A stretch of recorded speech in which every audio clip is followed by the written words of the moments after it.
Go ahead. Simply this: when it comes to voting for president, and this is just me. I don't know that this is the Lord. If it's Trump or Biden, as I look at my Bible, and as I look at history, I don't want to confuse anybody, but I see that God has used a lot of people that I would not have picked. And, you know, he used people to bless Israel. He used kings that there's just no way I would have thought God would have used them. But he put them in there. He picked them to bless his people. And this part, somebody's listening to this is going to look it up. And if I'm wrong, I'm sorry. I'm going to give a disclaimer to say I may be wrong about this, but I think I'm right.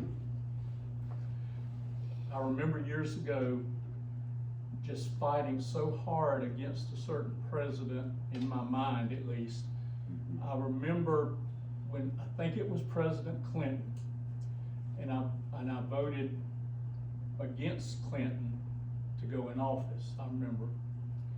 And because at the time I had one issue that stood above all else, and it was abortion. And depending on where you landed there, that was how I voted. And so I voted against Clinton. And afterward, I remember looking back, and I think this is the right president, I may be wrong. I looked back at Clinton and then Bush, I believe it was. And I compared the two of them, and there were more abortions that took place during Bush than Clinton.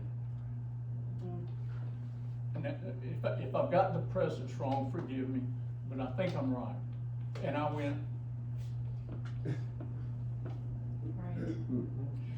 so that's not to muddy the water, it's just to say we still need to vote according to our conscience and our principles, okay? All I'm saying is God uses people that sometimes we think he can't use. That's what I'm saying. You and I can't figure that out always ahead of time. And so going into this, it may have sounded like I said one thing. Don't let that happen. You vote, and not that you're going to listen to me about who to vote for anyway, but you vote according to what the Lord puts in your heart. Are we clear on that? I don't get up and tell people how to vote, but the Holy Spirit does that. The second little thing is a big thing. What's going to happen in our nation, even about the hail and the boats turning and the wind, and this might be the most important thing that I have to say all day.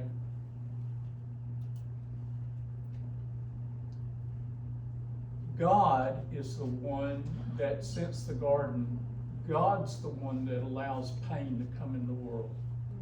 I just said P-A-I-N. If the devil had his way, he's the one that may have blocked pain from coming in the world. And I'll tell you why. Pain is the greatest vehicle for causing people to come to the Lord, to get revelation from God, to draw near to God. That's right. Greater than any other thing in the whole world. As much as I hate to hear those words come out of my mouth, it's truth. And if the devil had his way, he'd eradicate pain. Now, thank God we're coming to a day when we go to heaven, there'll be no more pain, there'll be no more sorrow, there won't be any need for that. And no, God doesn't come to do evil things to you, but boy, he uses pain in the most marvelous way to draw us to the Lord. I can look back at my life, and I bet you, if you look back at yours, you could write a book on pain and how God has used that to give you revelation, to teach you things, to draw you to him. And I wish you'd compare that to how long the book would be if you took the marvelous, wonderful things and how that had drawn you to God. And I would want to bet on the one, which one would be the thickest? It'd be the one about pain. If you respond right, that's the one that will teach you about the Lord. So whatever's coming, God's gonna use it if we'll listen to Him. All right, I'm through, Carl. Thank you. Pain